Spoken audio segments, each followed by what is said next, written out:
one woman who is just a powerhouse. We gave her seed money several years ago, and it's unbelievable how that program has taken off.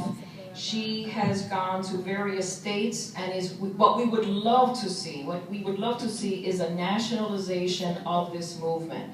And I was talking to William Colon, and he was talking about, he recognizes the importance and the need to involve parents and has a similar program.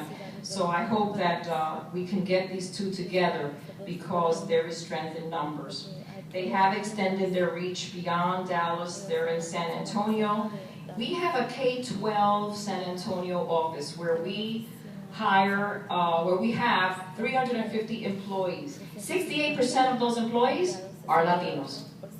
The benefit and the blessing of that is that they're in a place where there's such urgent need. These scientists, these amazing people with advanced degrees can go back to the community and really do phenomenal work with these youngsters that need this guidance. So we're just very, very blessed that we're able to partner with these organizations in that way. Another great organization that I know you're familiar with is HACU, the Hispanic Association of Colleges and Universities. They advocate on the federal and state policies to enhance the capacities of HSIs, Hispanic Serving Institutions, and their job, of course, their desire is to see that these institutions truly meet the needs of our Latino students. ETS has been working with HACU. We've had a relationship with Antonio Flores for over 2 decades.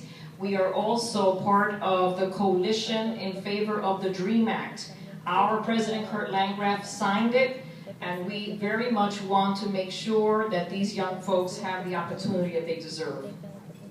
Another organization that I came in contact with recently, but it's been around for over 30 years. That organization is the Committee for Hispanic Children and Families, CHCF. They are based in downtown New York City. This is an amazing organization that I hope you will become familiar with. You can look it up in on the internet. What I love about them is every board member in that organization is an activist. Why were they formed? Because there was no Latino voice giving our perspective, and decisions about our needs were being made by other people. And Eva Montalvo said, we can't do that, that can't be. Nobody understands our issues the way we understand them. Let me give you an example of how that played out. Latino babies and small children were being placed in foster homes without regard to the cultural competence. There was an assumption that there weren't Latino families with the wherewithal and the financial ability to foster and adopt these children. So therefore, these kids were being sent to all other homes, and that's not a bad thing. But the sacrifice of that kind of arrangement is that you lose your heritage, and if you don't know who you are, how do you become a well-rounded human? And so this organization speaks for those children. They run fatherhood programs. They run lots of excellent programs. The whole idea is protecting the family unit, making sure that our children graduate and become successful contributors in our society. One other organization that I want to point out to you is the National Hispanic Leadership Agenda. They're based in DC. The coalition of 34 national and regional Latino organizations was founded by my colleague Frank Gomez, who's also in the room. And he's sitting right here. He's shy, but he's a good guy. This happened in 1992. And we thank him for his service. He and others drew his cause, saw a need for our groups to coalesce and speak with a more powerful voice. 21 years later, NHLA is hitting its stride, taking the right positions, among others, on immigration reform and educational opportunity for dreamers, and the reforms newly enfranchised residents. Another organization that you may be very familiar with and that I will speak about briefly is ALAS, the Association of Latino Administrators and Superintendents. That group represents 4,000 people in the front lines of our school system across the country. ETS has presented on education research, English language learners, and other subjects at its conferences in DC. I also invite you to get to know them and become involved.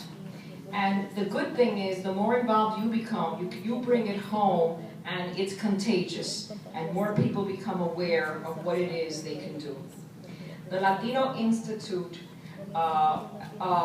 is also an organization that I sadly did not know enough about until now, but I want to make sure that I pause and that we give a round of applause to William Colon and Carmen Gómez Izquierdo.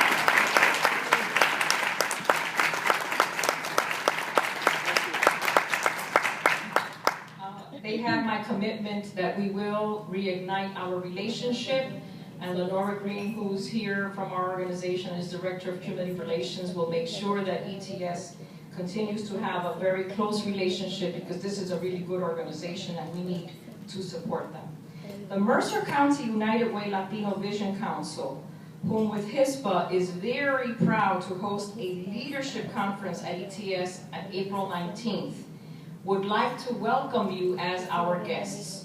We are very nearby. Our address is 660 Rosedale Road. There's lots of information on the hispa.org website that you can look for. We would be thrilled to host you. I think you will be really, really happy about what you're going to learn there and see there, and so you can get more familiar with HISPA as well as what ETS is doing to help our community. The Governor's Office of Hispanic Affairs, yes, let's recognize good where it lies. ETS and HISPA have had summer interns with that office. They're good people, and they also will do the same thing this year. We will have interns in that office.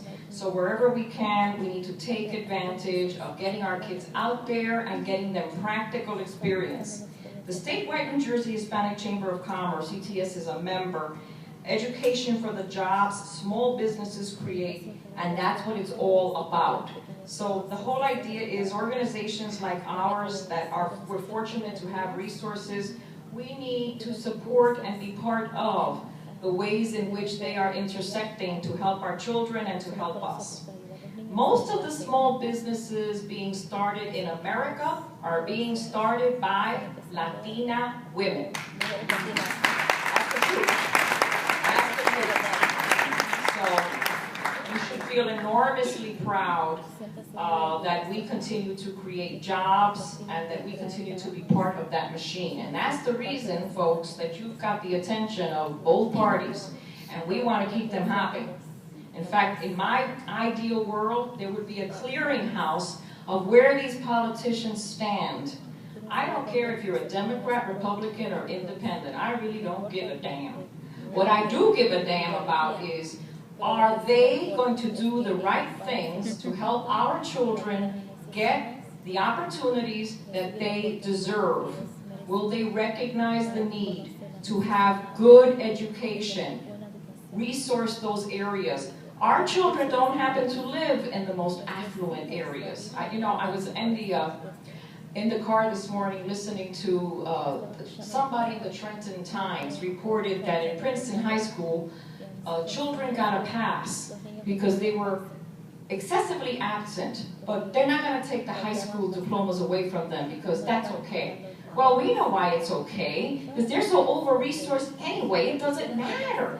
So those kids are getting a tremendous education, and God bless them. I just want to make sure that our children get the same right, have the same opportunity. That's what I care about.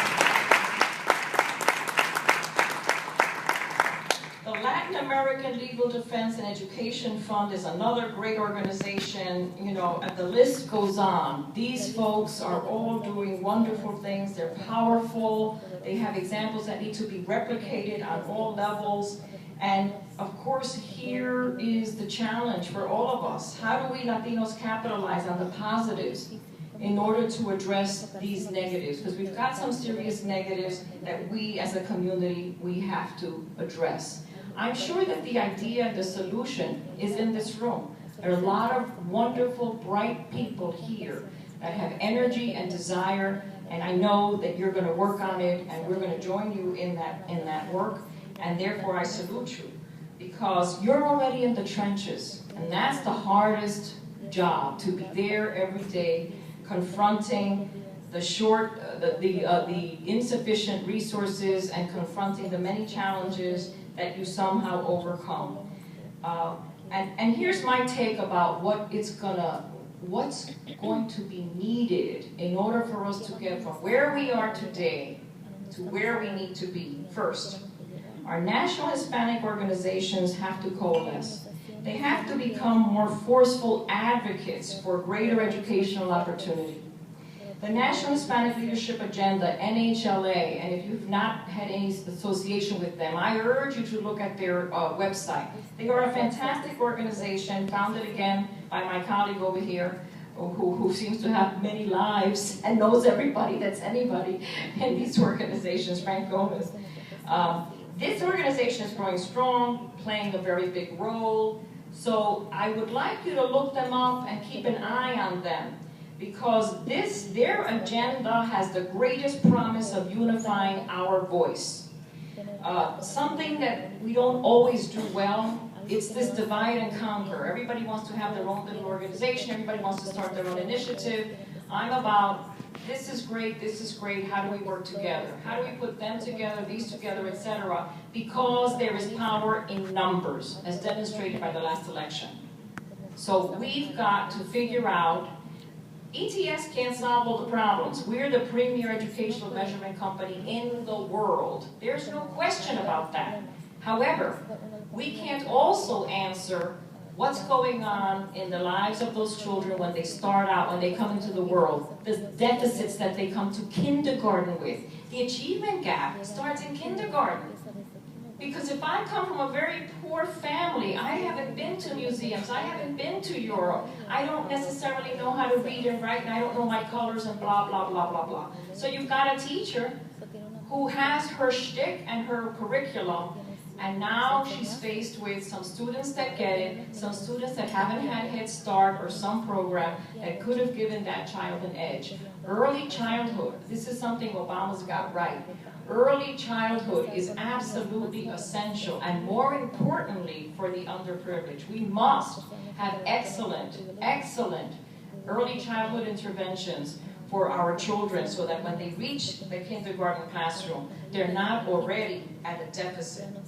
The second thing, foundations, corporations, government agencies, they've got to be more flexible and visionary in their giving policies. Despite the demographics and despite the huge needs that our Latino communities have, it is absolutely shameful that Latino nonprofit organizations receive only 3% of philanthropic dollars. Is that ridiculous? How can the problem be so huge and the contributions and donations made to people like you and other organizations that are doing good work be eligible for only 3% of philanthropic dollars? What is going on? That is absolutely ridiculous. And we need to make sure that there are consequences paid by those organizations and givers that do that. We need to hit them where it hurts, and that's the pocketbook. If people are doing that kind of thing, you need to know about it, and you need to make sure you are not supporting those organizations that are not treating you with the respect that you deserve. That's a Donato opinion. I want to make sure that I'm getting Donato and ETS involved here, but that's okay. So how can they be so short-sighted that the future of our nation is inextricably linked to our children? Because they're, in fact, we know, just based on the numbers, I do not need a PhD to figure this out. If we have more babies, then that's going to be your future. They're going to need to be prepared to take the jobs. They're going to need to understand politics. They're going to need to understand STEM. They're going to need to be ready to lead this country. So this is why this inequity in the way that we support them is absolutely unsustainable, and we need to say no more, and we need to figure out how to make that be different. I'm personally familiar with organizations doing incredible work, and I happen to know that their requests have been denied. I met an amazing woman when Frank and I did a tour of the country, because I said, you know what, ETS does all this wonderful work with TOEFL and TOEIC and all this English language learning. They've been at it for many, many years, but that really helps other countries. That doesn't help us. So what about, you know, charity starts in the home? How about right here? So Frank and I took a tour, and we spoke. We were in listening mode. I am not arrogant. I don't know anything about how to solve this problem. I am here to hear your pain. And we went to Austin and other places. We spoke to many